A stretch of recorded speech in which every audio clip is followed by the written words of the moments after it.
today's top boxing news. Okay, we'll start with this. Unified champion Lauren Price confirms to Sporting Wales that she will fight 3 times next year, where she only fought once this one. I'm looking to box at least twice in Cardiff next year, with another one possibly overseas, Price confirmed. All I can say is, I'm definitely going to have at least 3 fights next year. I'd love that unification fight with Michaela Mayer, whether it's in the summer or this time next year. Reading through those quotes, I got the distinct impression that maybe Lauren's not with Boxer anymore, because when you talk about fighting 3 times next year, I don't know that they can provide her that accommodation. Boxer, in an effort to just stay afloat and survive and be able to keep doing shows, seem to have scaled down their efforts in the women's department. They've already lost Savannah Marshall to MVP, Carolyn Dubois, who was a fighter that they were really invested in for a while, so who's to say that Lauren isn't the next? When she talks about fighting 3 times next year, I didn't get the sense she was talking about fighting under Boxer. Fighting in America. Boxer doesn't do shows in America. They don't do shows in the United States. And what fight would bring Lauren Price to these shores? It's got to be the Mayer fight. Except I don't think Boxer has it in the budget to do the Mayer fight. To pay Lauren the way that she wants to be paid, and Michaela, I don't think they've got it.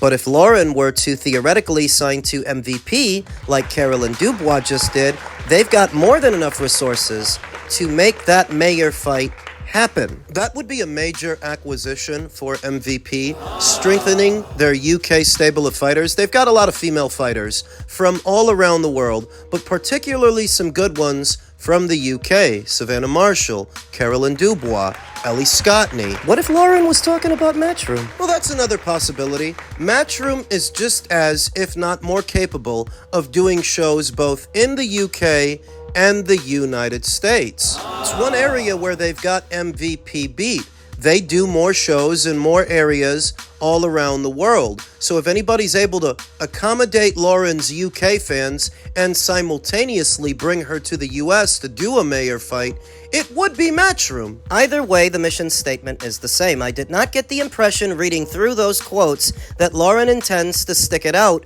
with Boxer just to stay afloat now. Boxer has to focus on scaling things down a bit and focusing on being more local. You don't have the bodies, you don't have the brands to compete with either Eddie Hearn or Frank Warren. So if you're going to be doing shows on the BBC, they've got to be of a certain scale. Smaller than what they were trying to do on Sky. On Sky, they were trying to compete with Matchroom and Queensberry, not having the depth of stable to do that, whereas now at BBC, they've got to get real. Simultaneously, Lauren Price's career is progressing, and I'm fairly confident she wants to start making the kind of money that Amanda Serrano makes and Katie Taylor makes and these more established fighters. She's got the pedigree, the amateur background. She's got the hardware as a professional, in possession of 3 out of 4 major titles in the women's welterweight division. She's going to want to make more money, more than Boxer can give her. So if nothing else, I get the impression that Lauren will be the latest fighter to jump ship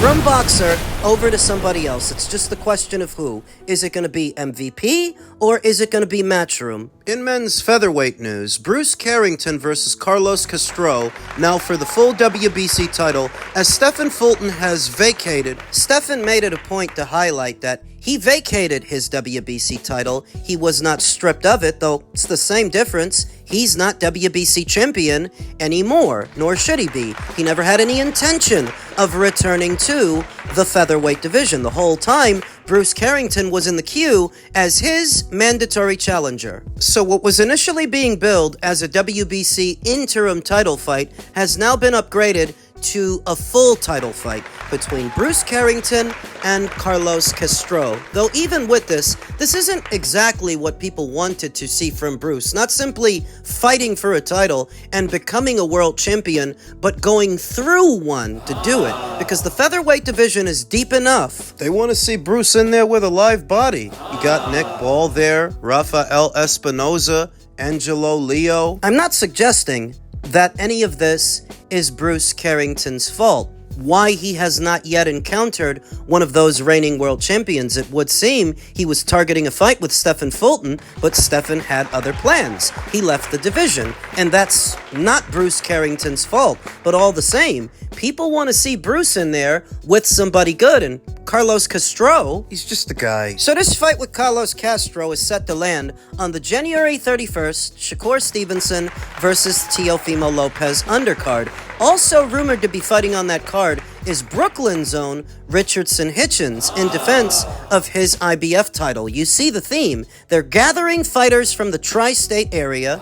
Bruce Carrington and Richardson Hitchens are from Brooklyn. Teofimo Lopez pretends to be. Shakur is from across the Hudson River in New Jersey. So you see what the theme is. Fighters from around the way. Back over to Shushu.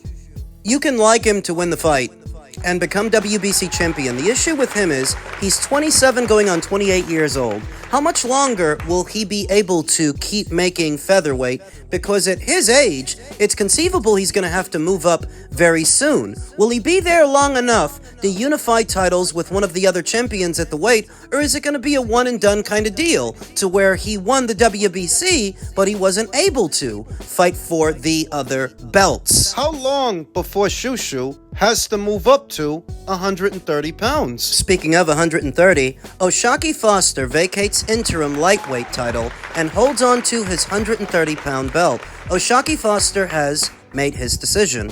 After outpointing Stephen Fulton to win the vacant WBC interim lightweight title this past Saturday in San Antonio, Foster has opted to give up the belt and hold on to his own 130-pound title instead. He announced on X, Foster, 24-3 with 12 knockouts, had been set to defend his junior lightweight title against Fulton. However, Fulton failed to make the weight by 2 pounds. The WBC elected to place its vacant interim lightweight title on the line, and Oshaki Foster won it, leading to talks about a potential Shakur Stevenson showdown, because he's the full WBC champion at that weight, except that he's set to leave that weight for a Teofimo Lopez fight. So Stevenson versus Foster was always for the birds. In spite of the back and forth between them, it was always much ado about nothing. They were never gonna fight. After his unanimous decision win, Foster was given only a few weeks to decide whether or not he wanted to campaign at 130 or 135. Foster, 32,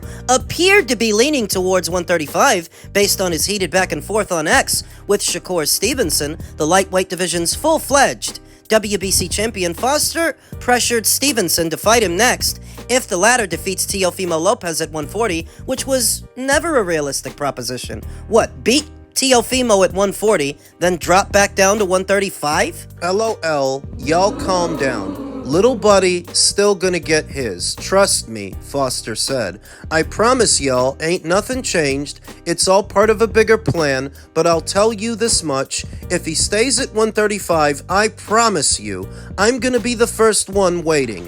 Mark my words. From the desk of veteran boxing scribe Dan Rafael, who's been told Foster hopes to fight the winner of Navarrete versus Nunez in a 3-belt unification fight. And not only that, Lamont Roach, who was the reigning WBA champion at this same weight, has abdicated the throne, and the full title has gone to the United Kingdom's own Jazza Dickens. It makes for a very winnable fight for Oshaki Foster if he can get Jazza and his WBA title in the ring. For Oshaki Foster, staying at 130, at least momentarily, is the move. Yields a lot more opportunities than waiting around for Shakur Stevenson at 135. At 130, Oshaki is a champion among champions, and that's what he's targeting, the winner of Nunez versus Navarrete. It's the funniest thing that him and Navarrete were on the same side of the street over there at Top Rank, and enough of an effort wasn't made to make a unification match between them. I mean, when they signed Oshaki Foster, that's what I was expecting them to do. Put him in the ring with Navarrete. Oshaki seemed to want the fight, but I don't know about Navarrete. I don't know about that side. So Oshaki flushed his chances against the winner of that fight. Against the winner of Navarrete versus Nunez? Well, stylistically, it's essentially the same fight. Stylistically. Both Emmanuel Navarrete and Sugar Nunez are pressure fighters. There are some differences, some nuances between the fighters, that Navarrete is a rather unconventional fighter, does a lot of unconventional things that would get another fighter knocked out. For him, it just works. I've seen Timothy Bradley on more than one occasion say that Emmanuel does everything wrong, but for him, it just works. And he is a pressure fighter like Sugar Nunez is a pressure fighter, but Sugar is a bit more conventional, a bit more textbook. When's the fight? Between O'Shaquie Foster and one of them, I suppose that depends on who wins and how they win, how they look in their upcoming fight versus O'Shaquie Foster. O'Shaquie's seen at least one pressure fighter before in Rocky Hernandez when he fought him south of the border and pulled that knockout win out of his ass. Under pressure, under duress, and on foreign soil, O'Shaquie Foster made it happen. And he made it happen against the pressure guy. But granted, Rocky Hernandez is no Emmanuel Navarrete. Rocky Hernandez is no Sugar Nunez. He would be facing a better grade of pressure fighter in either of them than what he faced in Rocky Hernandez. So it's kind of in the air. O'Shaquie Foster versus the winner of that fight. I don't necessarily know who wins. I just know that I want to see it. I want to see an undisputed champion crowned at super featherweight, quite predictably. I want to see unification matches whenever they can happen. I watched some highlights. He did a good job, Would you like to fight Benavidez after the Bivol trilogy? Even after he beat Anthony Yarde? No. Would you like to fight Benavidez? No. Why not? Because he beat him. He's a world champion. Yeah, I'm joking. Yeah, of course I want to fight with him. Arthur, how important is it to get your belts back at 175? Just one word is very important. Artur Beterbiev says that of course he wants to fight David Benavidez. The problem is David is gone with the win. Some are still holding out hope that he might return to light heavyweight after the fight with Zurdo Ramirez based on some mandate from the WBA that would order the winner of Beterbiev versus Bivol to then defend against David Benavidez. I don't even know how that works because David is a reigning champion. He's got the WBC title. Can you do that? Can the WBA order the winner of that fight to face a champion with a different organization? It doesn't really matter because I don't expect anything to happen. It's all much ado about nothing. A guy who walks around as heavy as David, who moves up from light heavy to cruiser, is not then likely to drop back down. Least of all, if he actually wins the Zurdo Ramirez fight and picks up 2 alphabet titles in the process. He's gonna say, why would I kill myself to make 175 for one belt when at cruiser, I've got 2? And this is what essentially saps the energy and excitement from the American boxing scene, as it is the Americans most of all, who make these predictable moves that you can see coming a mile away. I know because I did. I said that David's light heavyweight campaign wouldn't last that long and that it would come and go without a Bivol fight, without a Beterbiev fight. So here we are. What David's fans now want me to do is split hairs over whether or not it's okay. Is it permissible? No. Zurdo is not a better opponent than Artur Beterbiev. He's not a better opponent than Dmitry Bivol. And I don't believe for a second that people are as excited about that fight as they would have been for a Beterbiev fight, who is still available. Now, he was supposed to be boxing on the undercard of Yarde versus Benavidez, but the fight got pulled. I don't know why. But I know it's not because Artur Beterbiev was injured and otherwise unable to compete, since he's still in training now, and he's still available without a dance partner. So ideally, if David wouldn't have made that decision to move up to cruiserweight for his next fight, he would have been free, and so would Artur. Artur's not injured. He's available, he needs a dance partner, and if what David wanted was a fight with him, they could have did it. For February, for March, Turkey would have paid for it. But once again, American boxers, more than anybody, make these predictable moves that you can see coming a mile away, and it's always in the best interests of their safety. They're always looking for the most money for the least risks. You think Zurdo gets him more money than Artur? No, not even. I actually don't. I don't think Zurdo Ramirez generates in America so much that David would make more fighting him than he would boxing Artur in Saudi, but it is, comparatively, a safer fight. David Benavidez and his team know, underneath it all, even this older version of Artur Beterbiev is a more dangerous opponent than Zurdo ever was. Ever will be. Talk about money, let's talk about money. You're relying on the unstable pay-per-view market in the United States that is inundated and oversaturated, overused to finance your next fight. Realistically, I don't know what he's going to generate at the box office with Zurdo, but if I had to guess, it won't be more than what he could have got up front to box Artur. That's the advantage of dealing with Turkey.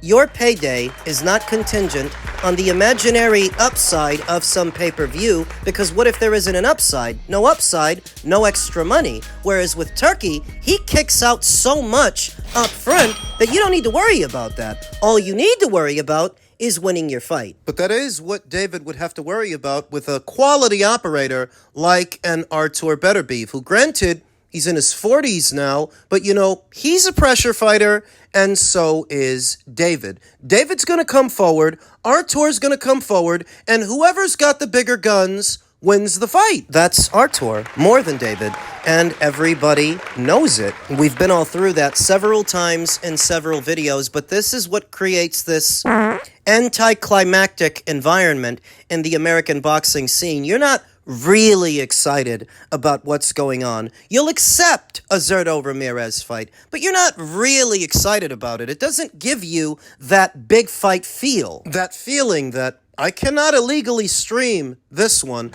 I need to pay to see it. I can't afford to wrestle with a laggy stream when these two guys fight each other. It doesn't give you that sense of excitement, that same energy. The Zurdo Ramirez fight is a good little fight. But it's a little more than just a substitute for what you really want. What I really wanted was to see David Benavidez in there with the best and brightest in the light heavyweight division. His campaign came and went, and that did not happen. I said it wouldn't. Instead of splitting hairs over why, you David Benavidez fans should be asking yourselves, how did I see this coming? From a mile away. Why was I right again? A whole goddamn year in advance. Well, you keep celebrating David's mediocrity. Oh my God, he beat Anthony Yard, because that's never been done before.